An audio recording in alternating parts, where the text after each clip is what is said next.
Hello, everyone, and welcome to Pediatric IBD Me. This evening, I brought together a group of panelists, Dr. Elizabeth Utterson with Children's Hospital in St. Louis, Dr. Julie Bass with Children's Mercy, and Rachel Lawton with Cincinnati Children's, and Carly Shapiro with Children's Hospital in Omaha. And this evening, we're going to start with Dr. Utterson. She's going to give a brief presentation about health maintenance needs, and then Dr. Bass, Dr. Lawton, Dr. Shapiro are all going to present, and then we're going to go straight into a question and answer session. During the session, you all are muted, but you can use the chat box, which is in your GoToWebinar panel on the right-hand side, to ask questions of the presenters. We'll get to as many questions as we can in the 20-minute Q&A session, so please put some in there. Dr. Utterson? Great. Thank you so much for having me. I really appreciate it, and happy to be with all of you. We miss seeing a lot of our patients in person, that's for sure. So I wanted to talk to you a little bit tonight about health maintenance needs for pediatric IBD patients. And probably you guys are all thinking about COVID-19 and things like that, and Dr. Bass is going to help us with that in a little bit.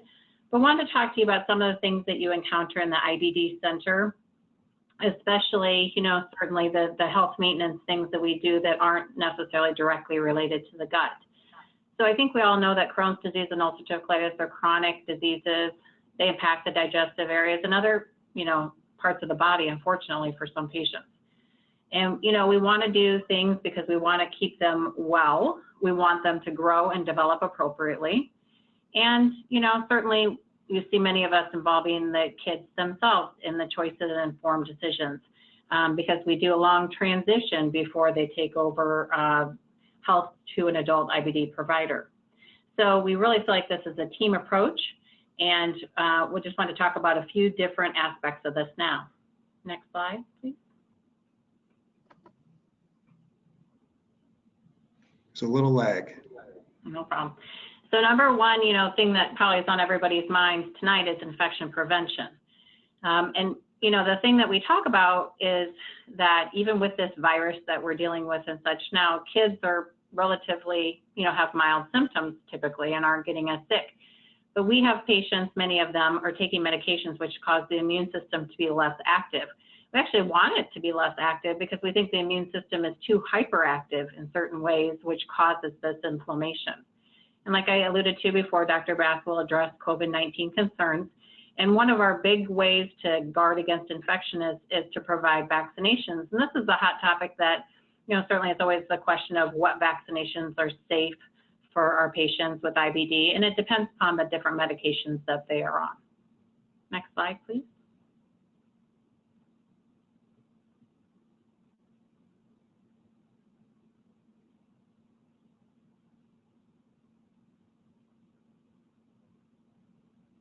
All right. So, people wonder if vaccines are safe for their child, and absolutely 100%. We're going to tell you that we are very pro-vaccine because it's something that we can do for our patients to try to protect them. You all do a lot trying to protect yourselves, good hand washing, stay away from people that are overtly sick, certainly taking a lot of precautions. We do follow the American Academy of Pediatrics vaccine recommendations. The thing that we have to do differently is we cannot give live virus vaccines to those patients who are getting some medicines which lower the immune system, okay? Because those live virus vaccines actually could cause them to get the infection, and that could be really difficult, especially when the immune system is suppressed. Next slide.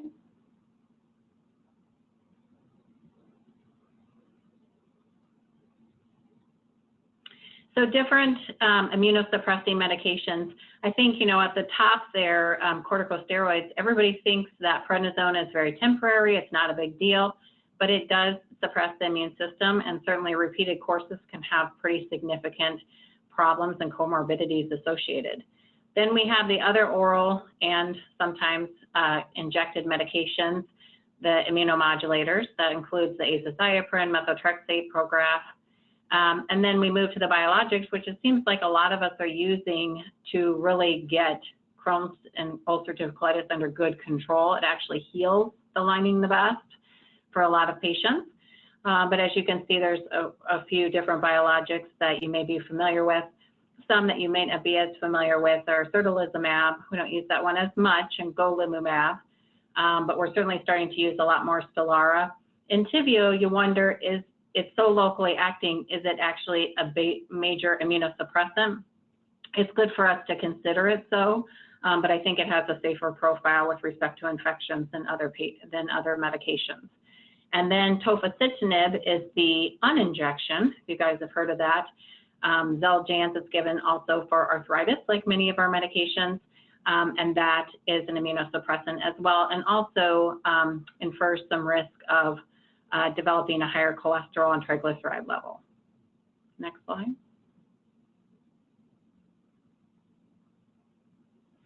Okay, so when we talk about live virus vaccines, most of the time, if someone's diagnosed after a certain time, you know, certainly after the age of kindergarten shots or things like that, they do not have a lot of live attenuated vaccines to get.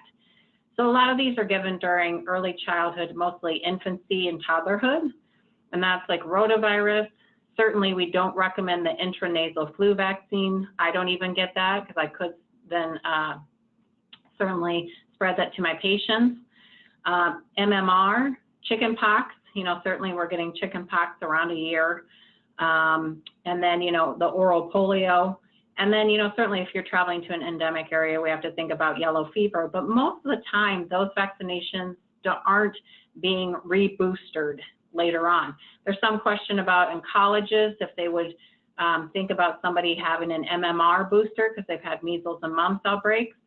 What I typically do is I check a rubella titer, and if that is found to be there, you know, certainly there, then evident, then they're usually protected from that. So at this time, there's not a formal recommendation for an MMR booster. Next slide.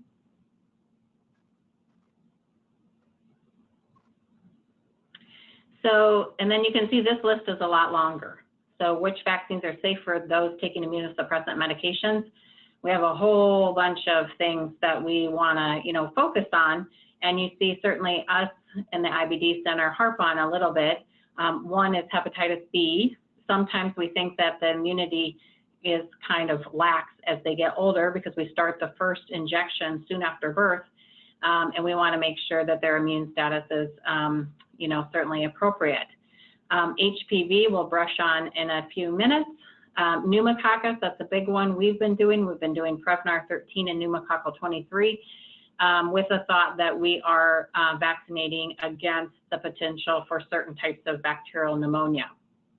And we do recommend that the influenza injection is given annually because it provides at least the best protection we can afford. I think with all these infections, we have to remember that not only can you be really sick with them, but they oftentimes can cause a flare of the inflammatory bowel disease as well. Next slide.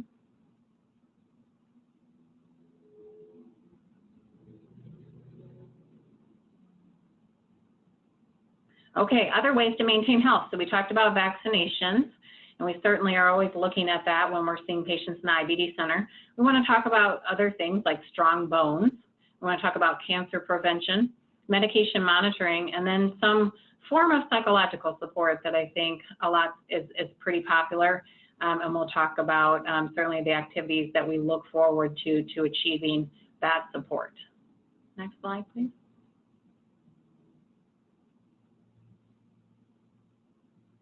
So when we're talking about bone health, we have to be really, really careful. So, you know, certainly I kind of alluded to before that when we give prednisone, certainly we may think, well, it's not a big deal. It's just a brief course, even if it lasts a few weeks. Repeated courses of prednisone certainly can lead to a problem with weakening of the bones. And this can lead to morbidity where, you know, I've had, unfortunately, some patients have to have knee replacements in their mid-20s. If they had the, you know, unfortunate time of having really bad disease that wasn't controlled by anything else. So I think we have to be really, really careful, and we have to know that adolescent peak bone mass is the best predictor of long-term skeletal health. So while we're trying to get everybody to grow as tall as we want them to do, you know, certainly everybody wants us to beat genetics, but I have sometimes a hard time doing that one. But we want them to grow and develop, but we want them to also have the bones mineralized as well as we can, so that we can have, you know, certainly some savings in the bank, literally. And, you know, things, if you have active inflammatory bowel disease, that itself can slow bone growth and it can demineralize bones. And certainly other things that are associated with it, you know, if you don't have a good appetite, if you have problems with your absorbing things. A lot of people are worried about dairy. They think they don't tolerate dairy, so then they don't get enough calcium and vitamin D in their diet. And then certain medications can, you know, certainly not be as friendly to bones as we would prefer. Next slide.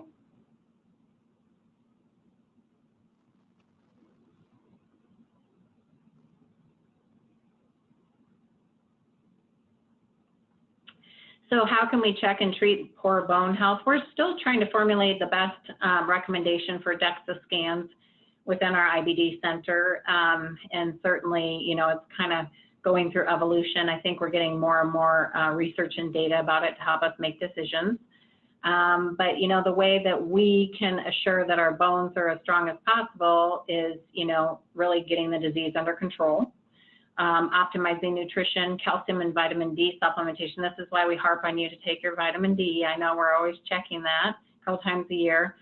And, you know, other things, we're going to encourage weight-bearing exercise because that lends to stronger bones. And then sometimes, you know, certainly we've had a few patients that have these breaks or fractures of their bones that don't quite make sense based on, you know, certainly their history and such.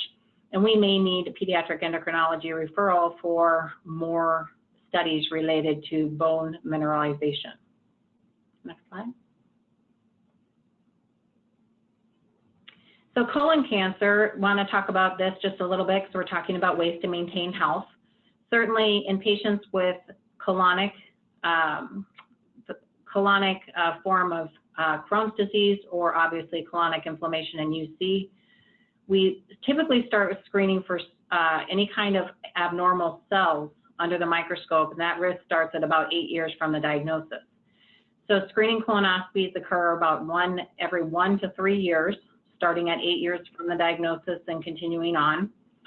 And people who have primary sclerosing and cholangitis, boy, we have to start right away screening them, and every year they're the ones who get the every 1 year scope because they have a higher risk of having dysplasia or atypical cells on within their colon. So certainly other things influence our decisions regarding screening for colon cancer, but the main thing to kind of bring home, just like we said, boy, if you have really strong bones, it might be in part because you have the disease under good control. Also, having the disease under really good control does lower the risk of colon cancer. And, you know, certainly it's an individualized regimen for everybody. So there's no one medication option that's going to be better than another to reduce risk. It's going to be how your body deals with the treatment and, you know, certainly if that is working for the situation. But disease control is very important. And, you know, I think we'll touch on that a little bit with respect to the worries about viruses and such now and what we're doing with treatments for inflammatory bowel disease. Next slide.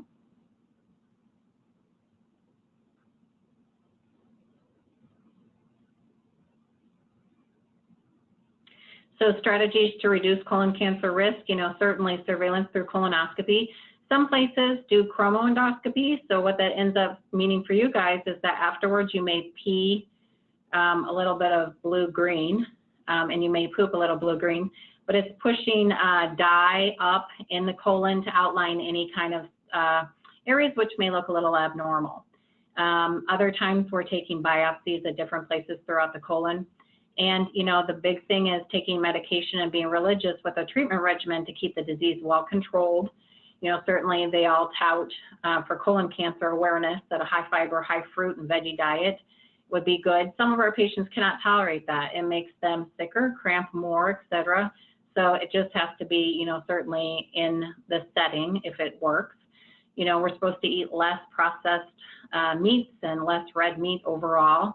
The vitamin D seems to be all encompassing with respect to the different organs that it will help keep an adequate level. And then avoid tobacco, we're going to always tell you that. And then exercise, and remember the weight-bearing exercise for our bones. Next slide.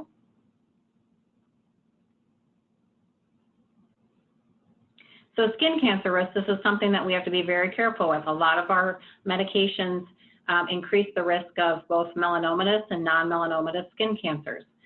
So a lot of our medications make patients very sun sensitive. And so that might seem great for those who want to get a tan, and maybe they'll burn first and then it'll turn to tan. But we do really worry about that. The sun sensitivity is certainly putting them at risk for, other problems down the road that certainly will at some point recommend a yearly dermatology evaluation. We want you to use sunscreen, 30 or higher for the SPF. And this is the key, reapply every 2 hours when outside or every 1 hour while swimming. And so I think a lot of us may slap it on to begin the day, but we don't always reapply. And I think that that's going to be key for a lot of our patients and our skin health. Next slide, please.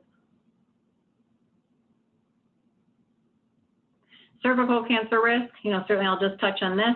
This is why we recommend the HPV vaccine, the human papillomavirus, because certainly other areas of the body could be infected by certain viruses, and it could lead to some sort of dysplasia, which is a precancer form. And a lot of head, neck, throat cancers are HPV in origin. So we do recommend the HPV immunization. Next, please.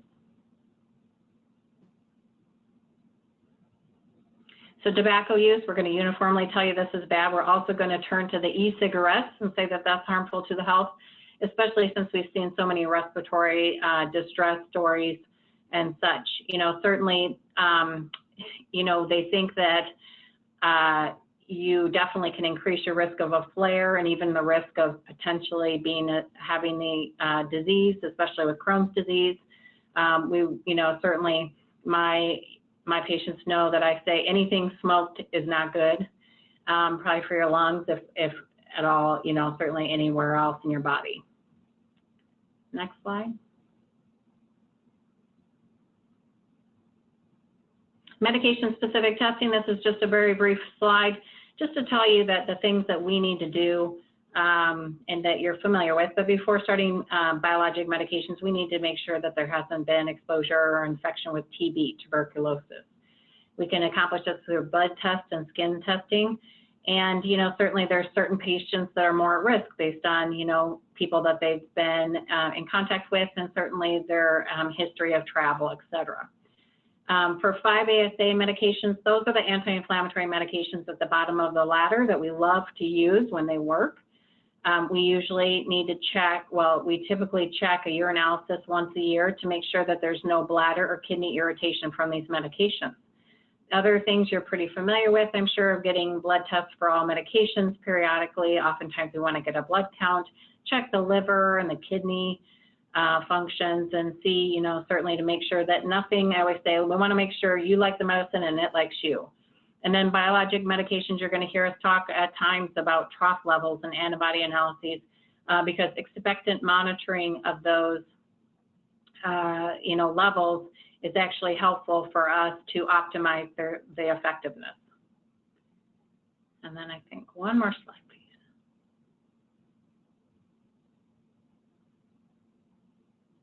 This is the psychological support I was talking about. So Camp Oasis, for those of you who have been with us and enjoyed a week of camp, we hope. It is a great time for everybody to kind of get together. The nice thing is it's kind of unspoken understanding. You don't have to go and say, I have Crohn's disease, this is my story. Everybody can kind of just be on the same wavelength. The kids have a lot in common. They do things like swim and climb walls and ride horses and things like that. but they also can, I've just seen some of the best friendships, you know, blossom with this. I will say in the age of our COVID-19, I'm not sure exactly what the outcome is going to be for camp this summer, but beyond that, for sure, we encourage you to attend if you're interested at all. Thank you.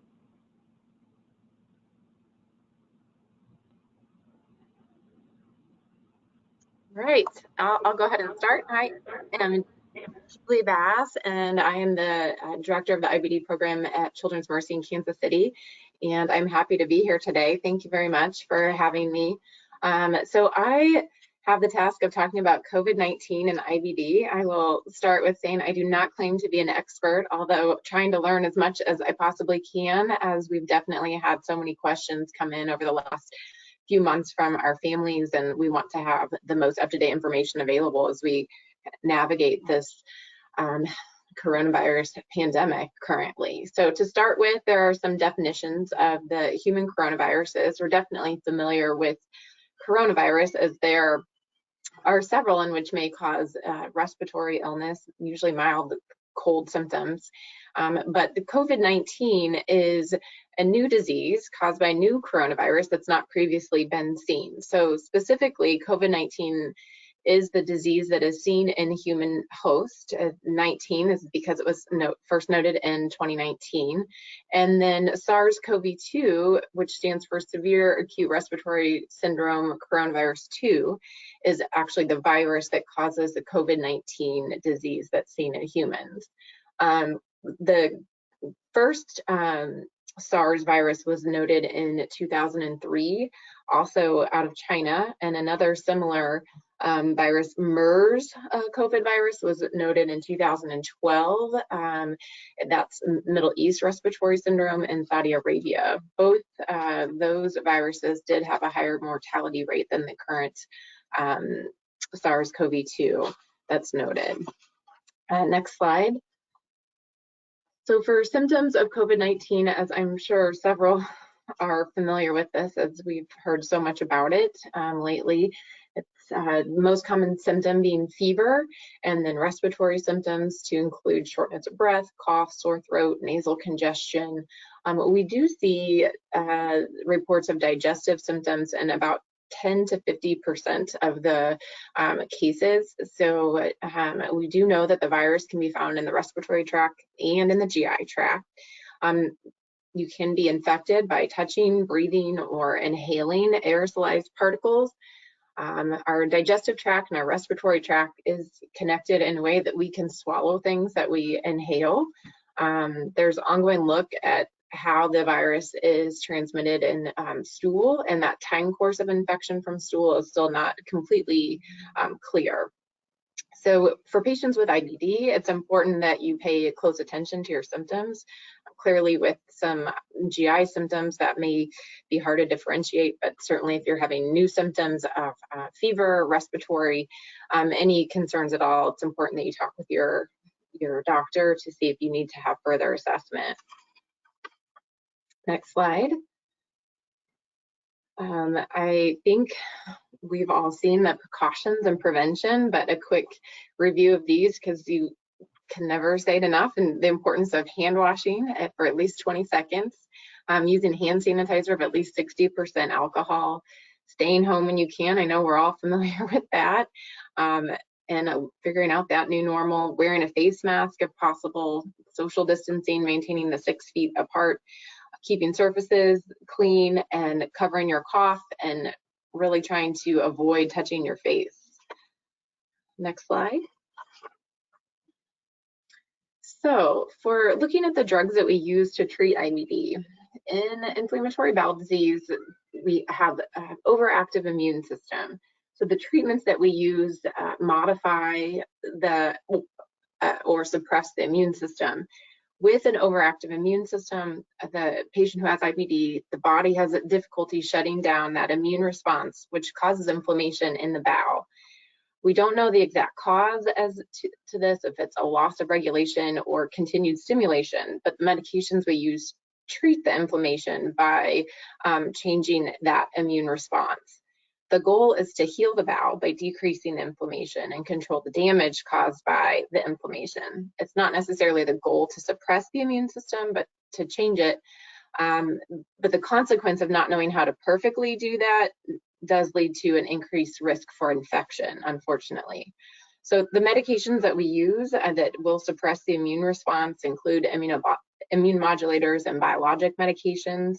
So certainly with COVID-19 pandemic, there has been many questions and concerns, like, are my medications that are suppressing my immune system potentially putting me at danger for getting the disease or having more complications of the disease? So there's been lots of conversations about this. But there is some suggestion or thought that the medications are definitely important to continue these, because we want to keep the disease under control and not allow for flares of the disease, because we do know that inflamed bowel, there's an increased risk, or it's easier for the virus to enter the inflamed bowel. Also, there's some thought that medications may actually be protective against some COVID complications, because the damage in the lungs for the complications of worse outcomes in COVID-19 patients may actually be due to an overactive immune response. And if our medications are help shutting that down, there's some thought that it's actually protective. So this table is looking at the drugs that are used to treat IBD. The aminosalicylates and antibiotics are medications that are used in some cases that are not immune suppressing medications.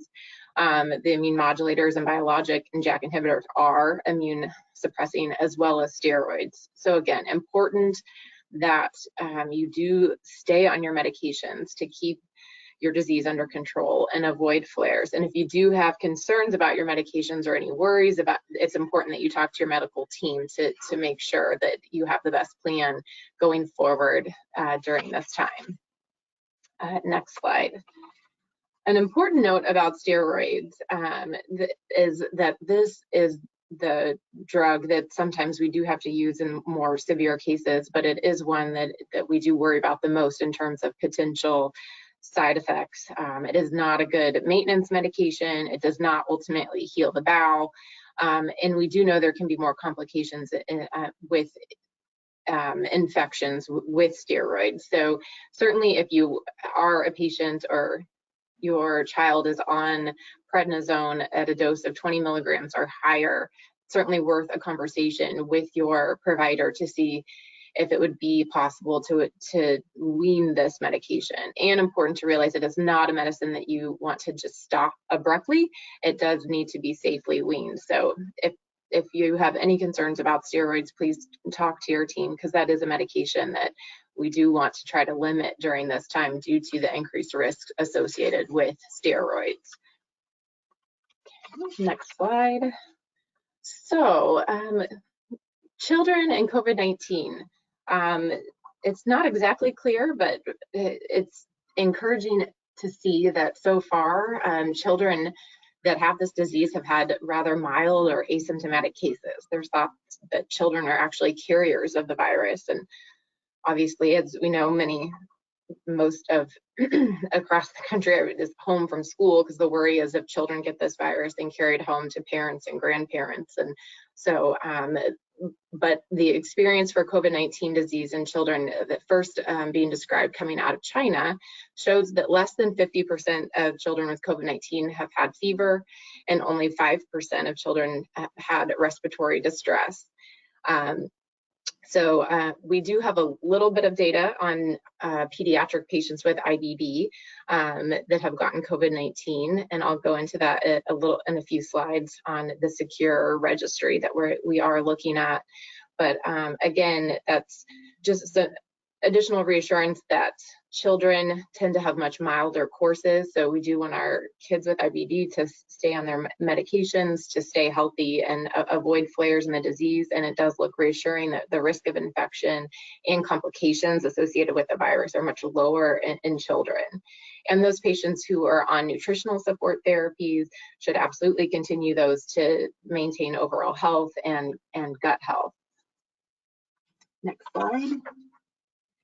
One question that's come up a lot is that, the fear of going to the infusion center. So if you're on one of the IV medications, is it safe to go do this? It's very important that you talk to your infusion center ahead of time to make sure that they have precautions in place to make sure that they're screening visitors for any symptoms of COVID-19, if they're maintaining social distancing, are they restricting visitors, are they providing masks, all of those things you can discuss, because it is important that we keep you on your medication so it makes sure it's a safe environment for you to continue your medicines safely. Next slide. Disease monitoring for inflammatory bowel disease is an important part of your health maintenance care. Right now, we do have elective procedures for disease maintenance on hold. This is based on CDC recommendations, as we need to decrease unnecessary risk associated with these procedures.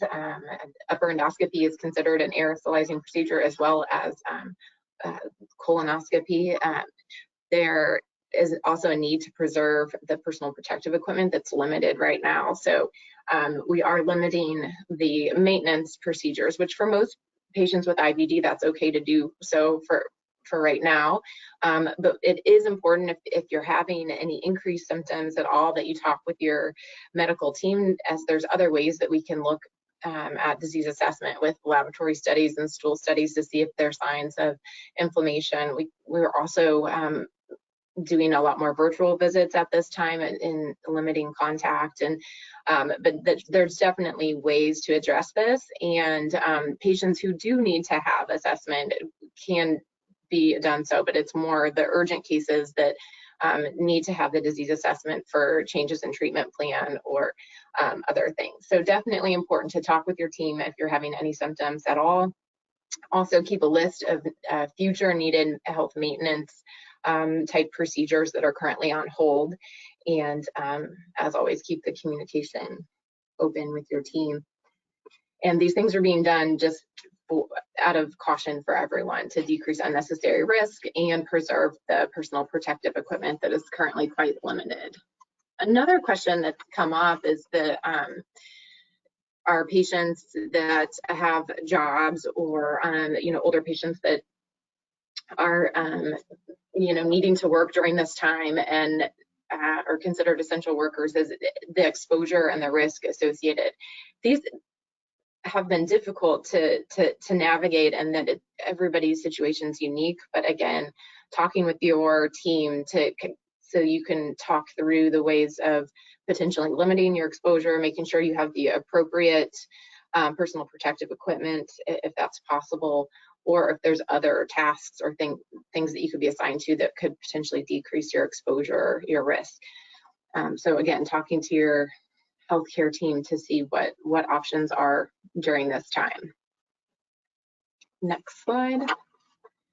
So the Secure IBD registry is underway. It started in mid-March, and it is a de-identified registry completed by healthcare professionals and for all patients worldwide who have IBD and have had COVID-19.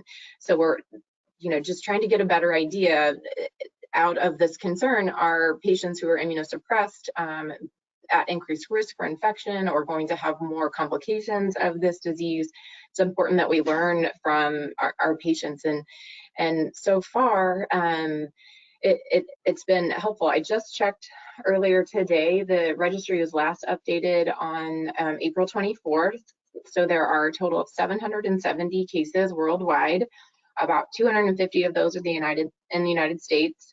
And there are, I looked for regional cases, there's 4 cases in Missouri, there were none listed in Kansas. There were 3 kids from 0 to 9 age and 30 kids from 10 to 19. There were no pediatric deaths reported.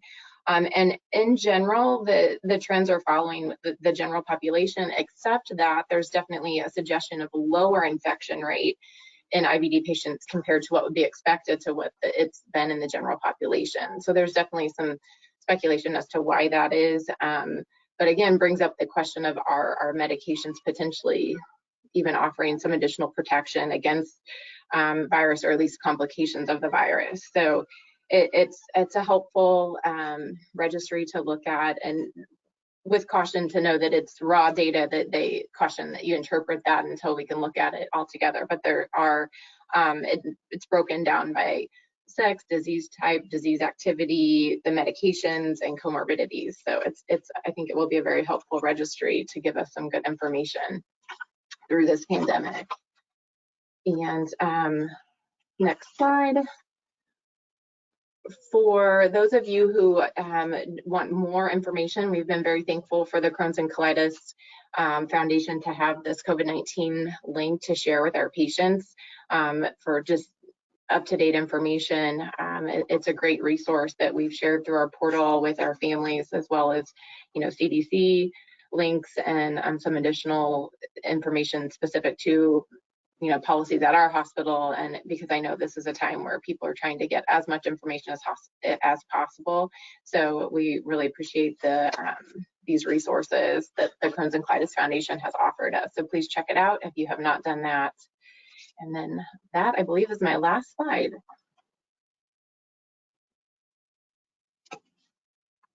Okay, everybody. My name is Rachel. I am a child psychologist in Cincinnati, but I grew up in St. Louis and was treated at St. Louis Children's. So the city and CCF and the hospital are close to my heart.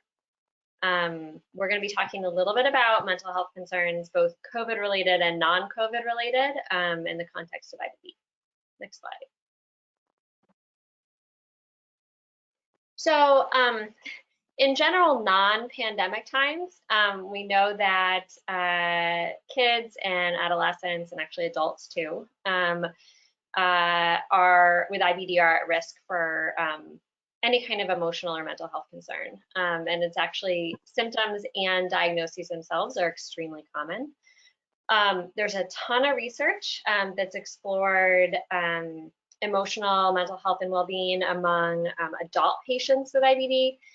There is some in pediatrics, but there are fewer studies and fewer patients, so the pace of research is a little bit slower. This research has explored both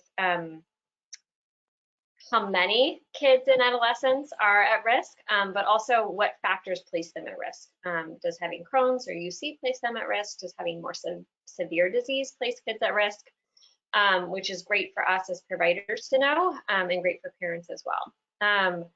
Among pediatric patients with IBD, the two biggest things that we hear about on our end, and that research shows us are most common, are symptoms of anxiety and symptoms of depression. Next slide.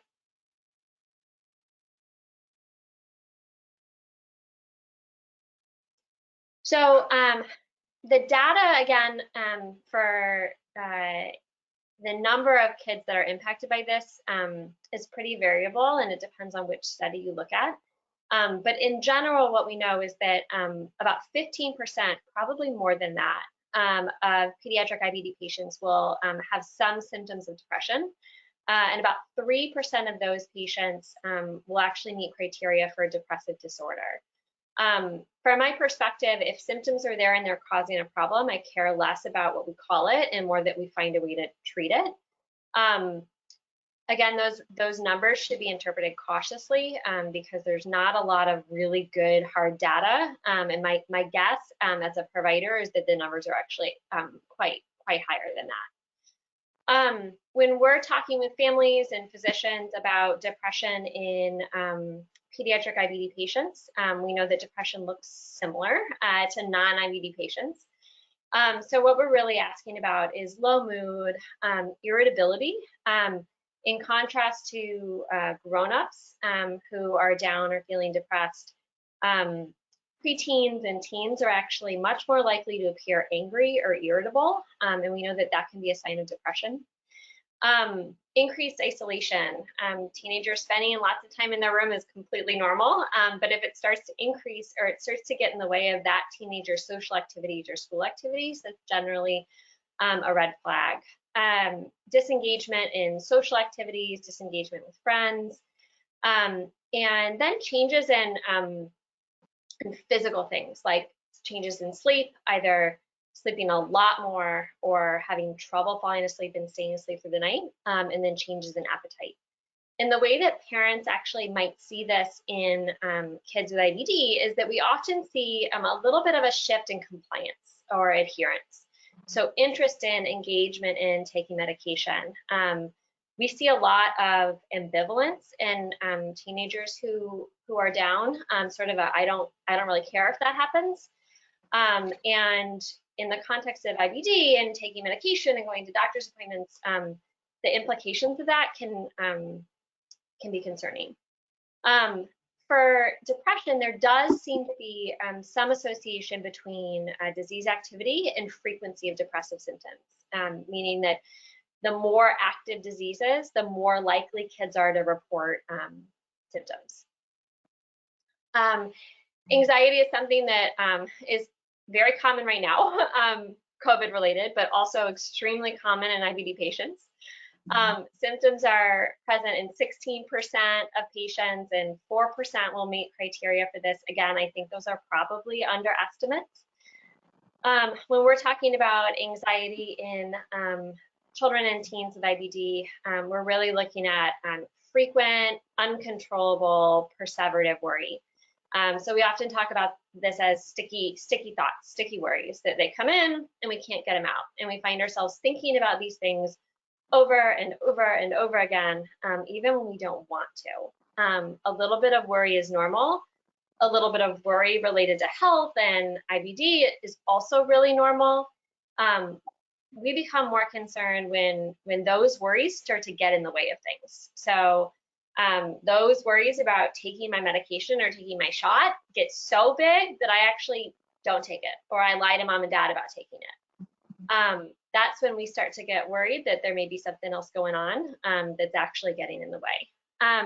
The other thing that we see a lot in IBD is that the intersection between anxiety and physical symptoms. So there's a highway that goes directly from our brain to our body, and that means that when we feel anxious, our body is going to feel it also.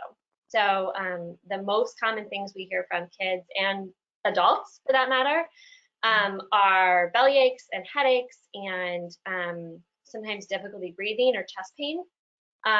In the context of IBD, that can be hard because when a child is reporting belly aches, that could also mean that something is wrong from an IBD standpoint. And so we really want to make sure that the child is doing everything they can to keep their body calm, so we have the best idea of what's going on from a physical standpoint. Next slide. So fortunately, from a treatment standpoint, we have awesome treatment that's available, and this is a quick and dirty summary because this could be a whole talk in and of itself. We know that symptoms of depression and anxiety are extremely responsive to outpatient therapy, and not just sort of outpatient therapy in general, but specific evidence-based treatments. The gold standard is considered something called cognitive and behavioral therapy, but newer approaches such as acceptance and commitment therapy, or ACT, or DBT are actually extremely common and can be used quite successfully as well. I always tell kids when I'm talking about this that this is not sort of the kind of therapy that you see on Netflix or TV. It's not, lie on a couch and talk about your dreams. This is short term, so I tell families 4 to 6 months usually. It's skill-based, so we're learning strategies to become more aware of what's happening in our body, what's happening in our head, and how that's impacting behavior. And it's really focused on collaborative interaction with parents and doctors and families. So parents are always a critical part of this process, even for teenage patients, although a little bit less. And if you have questions about this, always talk to your doctor. They'll be really, really glad you brought it up.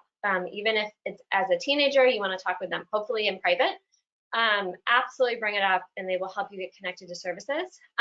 Insurance companies can provide a list of mental health providers that are covered. Sometimes those can be hard to find, and so if you're having trouble finding a provider that's in network, the other thing that you can do is ask providers if they'd be willing to do a sliding scale, which also helps to keep therapy more affordable, and many providers are willing to do that. And ideally, it's helpful to work with someone who has a background in not only health conditions and pediatrics, but IBD specifically, so that they're familiar with the crossover in symptoms and medication that you can be on.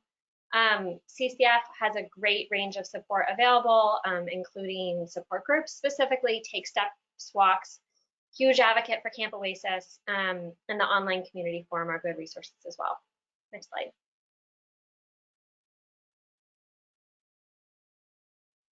And then this is a list of all the different online support groups that we're offering right now. Safe from the comfort of your home. You don't need to worry about germs. And again, lots and lots of support that's available. Next slide.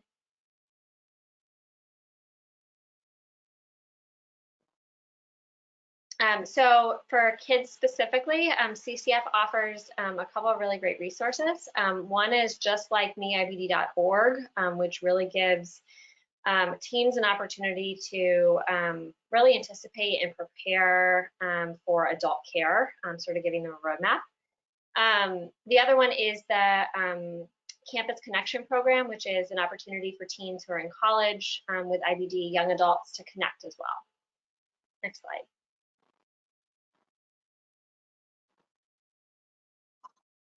So I have a couple slides in here just on how to manage anxiety related to COVID specifically. This has been something that therapists have been talking about pretty much nonstop for weeks, and it's impacting us too. We're just as nervous as everybody else and trying to muddle our way through this. So absolutely understand how that this is obviously really, really hard and difficult. A couple really core things to take away. So this is advice primarily for parents and applies from school-age kids all the way up to teenagers. So the first thing that we really want to get a sense of is what does your child know? And then the other big piece is where did they get that information from? We really want to make sure that we have an understanding about what kids know, so we have an opportunity to correct things that aren't accurate. And we really want to make sure they're getting their information from a reliable source. So we want to make sure that when they are thinking about what this virus means, they're thinking about stuff that's listed on the CDC website or the WHO website, something that has credentials to it and not what their best friend's mother's sister told them. The second piece is we want to know what they're worried about. We want to provide space for them to share their worries. And so one of the things we often tell kids is, what is the biggest thing you're worried about with this? They may or may not be related to the virus itself. They could also be related to parental employment or money or when will I get to see my friends again. And then we're going to answer those questions in child size, so bite-sized, developmentally appropriate responses. And the way that I have parents do that is really think about how much detail you're giving. Teenagers can typically take a fair amount of detail, but your 5 or your 6-year-old probably shouldn't be getting a huge summary of what's been going on. I also tell parents, if you don't know the answer, that's completely fine too. So we're going to say, you know what, that's a great question. I don't know. Let's look it up together. So that way you go to the computer, you Google that together, you make sure they're getting a good answer from a good source. Next slide.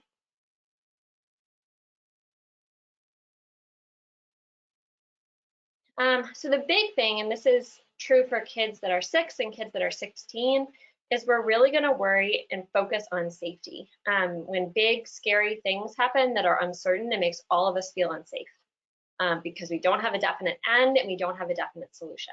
And so what we really want to do is focus on making sure that our kids know that they're safe.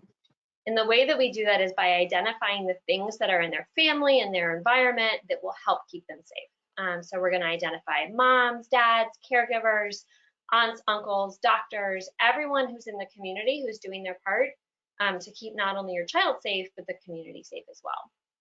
we're going to use facts. So we're going to really anchor those conversations on things that we know are 100% accurate. So like we said earlier, we know the data shows us that kids seem to be impacted less severely than elderly adults. That's a fact. So we're going to stick to that. We can't answer some questions. We don't know if kids are going to get it. They could get it, but we do know that when kids get it, it tends to be less severe. And the last part is we're going to look for the helpers. This is an old Mr. Rogers quote that pops up so often now. Oftentimes finding and reaching out and paying attention to those people in the community that are really supporting everybody else can be a really good way at reorienting that anxiety. So we're going to look for the people who are sending meals to hospitals. We're going to watch the videos where people clap for the first responders. We're going to go out of our way to find the things that show that people are coming together and really doing their job to help. And the last part, and this is for all the grown-ups involved, please be mindful of your own anxiety. This is incredibly hard. Many, if not all of you, are dividing your time between homeschooling and caring for others and working yourself. And you've hit about 300% of your day there. And at this point, the biggest thing we tell families is if your kid is healthy and safe, that's all that really matters. So it's okay if the work slides, it's okay if the homework doesn't get done. The biggest thing is that they're staying safe and healthy and that you're keeping yourself sane and safe and healthy as well. If you realize that you're getting anxious or that you're too anxious, that's okay. Just take steps to help reduce that as well. The biggest thing we can do for that is turn off social media and news, limit it to a small portion of every day. So our dialogue with families now is keep that window really small. Watch the news from 5 to 6 and then we're done. Or check your favorite social media for a certain amount of time every day, and when you hit it, we're done. Being oversaturated by all the negative news is not good for anxiety as well. Keep a schedule, keep a routine to the best that you can. Try to wake up around the same time, go to bed around the same time, have meals around the same time, recognizing that, again, this is really hard. And so if we're getting everybody up and then to bed, we're good. And then connect with family and friends. And whether that's through Zoom or the phone or FaceTime, all of that is good to help us keep connected right now. And then find support. So lean on things like CCF, all of the great resources they have, all the facts they have online. It's a great resource. And really don't hesitate to lean into those options as well. Next slide. So again, this goes through it as well. Follow a routine. We can help them understand the situation. Really telling them what they can do. So we're going to wash our hands. We're going to use our cough pocket. We're going to do everything that we can do on our end to minimize the likelihood that we're going to get sick. And then family-friendly coping strategies. Be creative, but also don't hesitate or beat yourself up if your kid is watching, more TV than they normally do. This is about getting through it, not making sure that they're getting straight A's during it. So again, kids are safe and healthy, we're good. Next slide. And we're transitioning over to Carly, who's going to talk about diet and nutrition. Great, thanks, Rachel. So like I said, my name is Carly Shapiro. I am a registered dietitian at the Children's Hospital and Medical Center in Nebraska. And I do like to tell people I also have Crohn's disease. I've had it for about 17 years. So I was diagnosed as a kid. So I've been dealing with this for a long time too. And it's always good to see parents, so many parents involved and getting more information. So I'm going to talk a little bit about just general nutrition. I'll sprinkle some tips for what we're doing during COVID as well. So the principles of good nutrition, really, it's specific to IBD, but also just in general. The reason why we need to have good nutrition when we have IBD, especially in pediatrics, is that it will help you make sure that your medications are more effective. It can help with healing and immunity, making sure that you have good energy levels. If you're not getting the calories in, then you're not going to be able to play and do what you want. Preventing or minimizing some GI symptoms, helping with your energy level, like I said, and then also making sure that we're getting a normal growth, and I'll touch on that. Next slide. So when we're trying to eat well with IBD, the thing that we need to keep in mind is that there's no specific one IBD diet. So what works for one person may not work for another. There's a whole host of different diets that I can recommend, or there's different ones that we're researching currently. CCF is really putting a lot of time and effort into looking into new things. But as of right now, the best thing that you can focus on is just maintaining a diverse, nutrient-rich diet. So that means getting as many different types of vitamins and minerals and types of foods. So whole foods are best. So, and when I say whole foods, I don't mean the store. I mean foods that are as intact as possible. So looking for whole fruits and vegetables, you know, whole grains, trying to stay away from those highly processed convenience foods. So things that have added sugars, things called emulsifiers, so those extra additives that make things stick together and taste really good that you can find in a Twinkie, may taste good, but they actually can affect that inflammation in your gut, and we're finding more and more research into that. Also, when you're experiencing a flare, what you're eating is going to be a little bit different than what you're going to be eating when you're healthy. So it's important to make sure that you're focusing on what you can eat versus, and being flexible. So there may be some days when you're feeling terrible and you can only eat a certain type of food, but when you're feeling healthy, we want you to try and really focus on eating as a varied a diet as possible. The best way to do that is to keep a food diary and help identify what your specific trigger foods are. If you're a parent listening to this and you have small children, sometimes that can help if you're keeping track of whenever your child is complaining of extra bloating, you know, every time they have dairy or every time we make broccoli. So different things that can help you identify what it may be causing some symptoms for your child. Like I said, every person is different, so we need to follow our own experiences and figure out what is my specific trigger foods. Next slide. So just like everyone's diet's a little bit different, everyone's trigger foods are a little bit different, and I have a whole bunch listed here.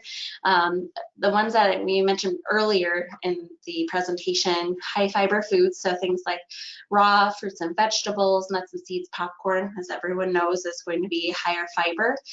These may be very well tolerated when you're feeling good, but they may be a trigger for symptoms if you aren't feeling well. So keeping track of that. High fat foods, especially fast foods, so greasy, fried things. Caffeine, carbonated beverages, dairy is another big one for a lot of kids and adults that have IBD. So it's not necessarily a dairy protein allergy. It may just be a fact that you can't process the sugar in it. So you may be able to have lactose-free options, or you may be able to still have butter and cheese, but maybe you avoid things like regular milk and regular ice cream. Spicy foods, simple sugars, and then your gas-producing veggies. So these are foods that everyone in general has a little bit harder time digesting. So things like cabbage and broccoli, and I guess I forgot to include beans. Things like red meat, and then some acidic foods for certain people. Next slide. So some general just healthy eating tips, and especially right now when most of us are staying home, we're trying not to go to the grocery store as often. Like I said earlier, we want to try and stick to more of whole foods and fresh foods as much as we can, but we want to make sure that we're keeping ourselves safe. So things like frozen fruits and vegetables, canned foods can be a really good option, and try to still follow the other general guidelines. So eating more frequent small meals, avoiding those trigger foods like we talked about. And then also if we're having a hard time getting foods that we can tolerate, especially in little kids that we say, you know, if you're younger, you're diagnosed with IBD, having a hard time getting your kids to eat their fruits and vegetables, maybe we need to consider a multivitamin or specific nutrients to be supplemented. Next slide. So I'm going to go through just the different food groups in general. I find this the easiest way to give recommendations. In general, when we're feeling healthy, I recommend sticking to whole grains, whether or not you avoid gluten. There's not a ton of research that links gluten intolerance with Crohn's disease or ulcerative colitis, but we are finding that some people do have them kind of connected. So if you do, whole grains could be gluten-free or just regular whole wheat bread, oats, that type of thing. Starchy vegetables are included in this group, so potatoes, sweet potatoes are great options. They're very well tolerated and they stay well, especially right now if you're trying to go to the store less often. I have a bunch of potatoes and some squash and different things in my pantry that are really easy and will stay good for months. And then trying to limit those refined and sweetened grains. So pastries, donuts, that kind of stuff are okay once in a while. If white bread's the only thing you can find on the store, don't feel bad, that's not a problem. But we do want to try and keep that as more of a less often food. If you're sick, actually usually flip things on its head, and I recommend trying to stay away from those really processed foods, and we really try to focus on the refined options because it just has less fiber in it, making it easier to digest. You can go to the next slide.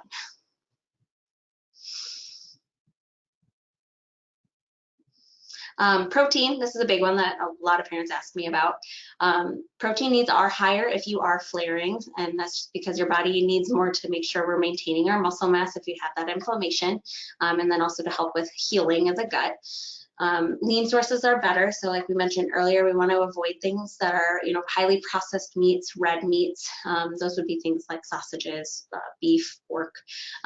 Lean sources are going to be fish. I always recommend fish is a great option. I know here in the Midwest, it's a little bit more difficult. So frozen is a very good option. Chicken, eggs, tofu, even different types of vegetarian options, so nut butters. I know a lot of people can't have nuts and seeds, but there are different, you can have peanut butter and almond butter. I think I've seen a few different like sunflower seed and pumpkin seed butter, so you can try all sorts of different things. Keeping in mind that almost all foods have protein, and most children don't have very high protein needs. They usually need about, if their weight is 120, oh that's probably pretty high. If their weight is about 60 pounds, then they probably only need about half of that in grams of protein, so 30 grams of protein. So we're really looking at a very small amount. So if you make yourself a big chicken, they probably need a much smaller portion of that at meals. But an example of one serving of protein is, 1 egg or 1 ounce of meat. So the size of probably about your thumb or so. Next slide.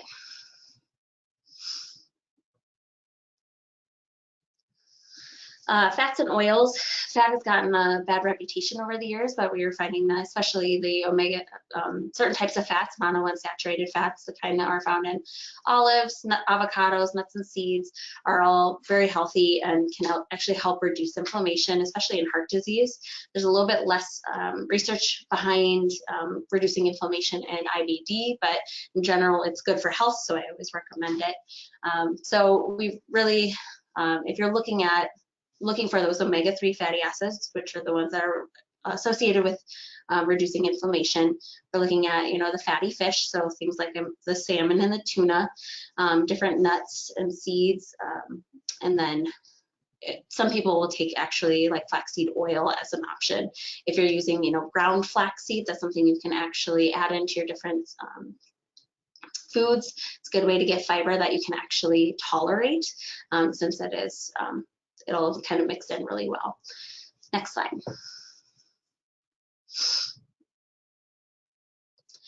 Fruits and vegetables, everyone's favorite.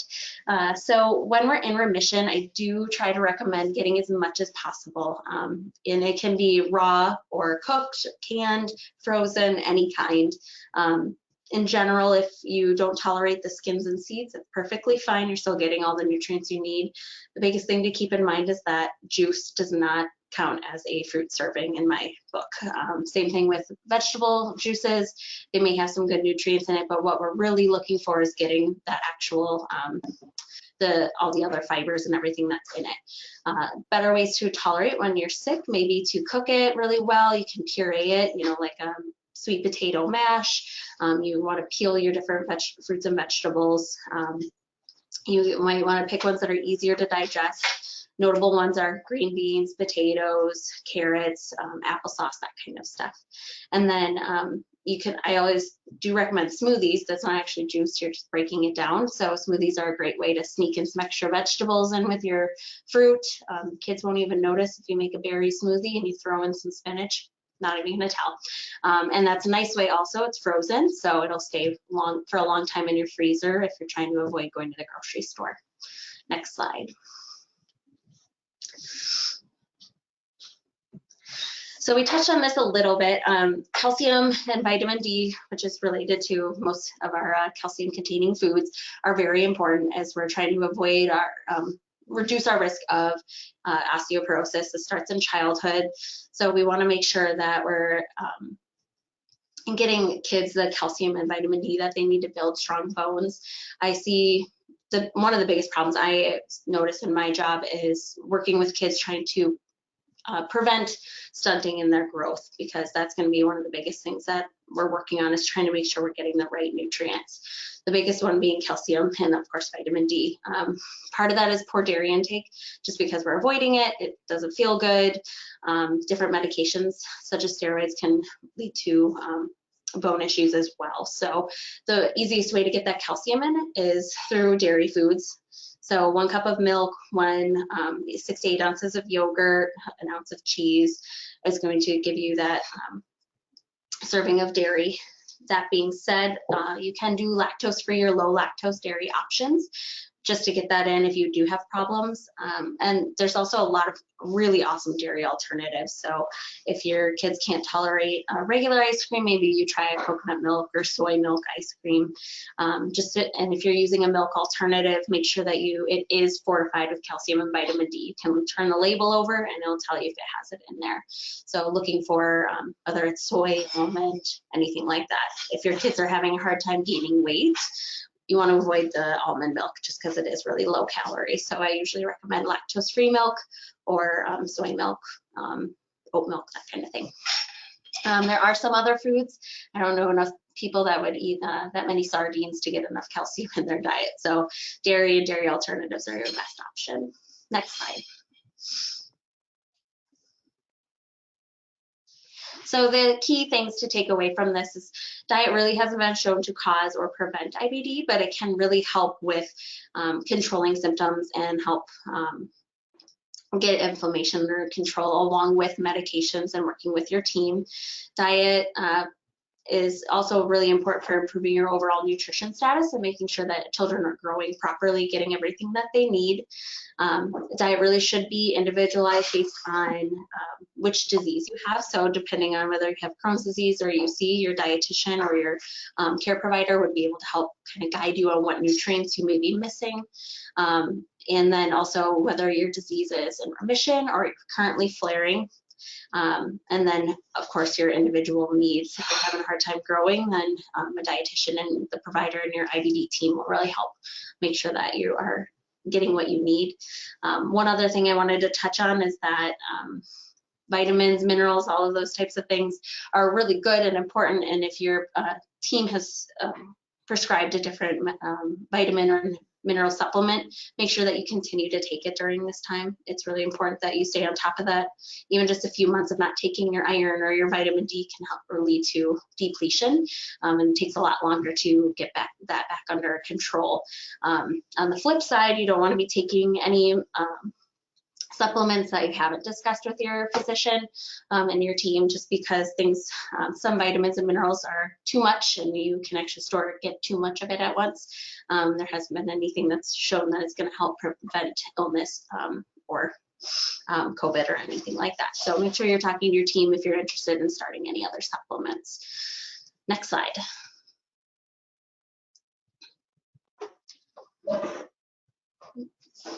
And I think this is the last one. I always recommend the Crohn and Colitis Foundation. They have a great site with lots of nutrition information, including going over some of the diets that I didn't talk about today. When you're getting more specific, the IBD Determined is a great option. They have the diet module, of course, the Academy of Nutrition Dietetics. That credentials all of us dietitians, and then talking to your actual team. Most hospitals that have an IBD center will have a specific dietitian. I work with a lot of pediatric IBD dietitians across the country, so there's a good chance that there's one near you. And I think that is it. Thank you, Carly, and thank you Dr. Utterson and Dr. Bass and Rachel. We really appreciate you all coming on and presenting this evening. I would love to ask any questions of the presenters that you all have. No one has typed anything in the chat box at this time, so I'm gonna use a few moments to talk about the Crohn's and Colitis Foundation. This will be our comic relief for the evening. I'm not Becky Johnson-Riscola. I'm Dan Schneider-John. I'm an education manager for the Crohn's and Colitis Foundation.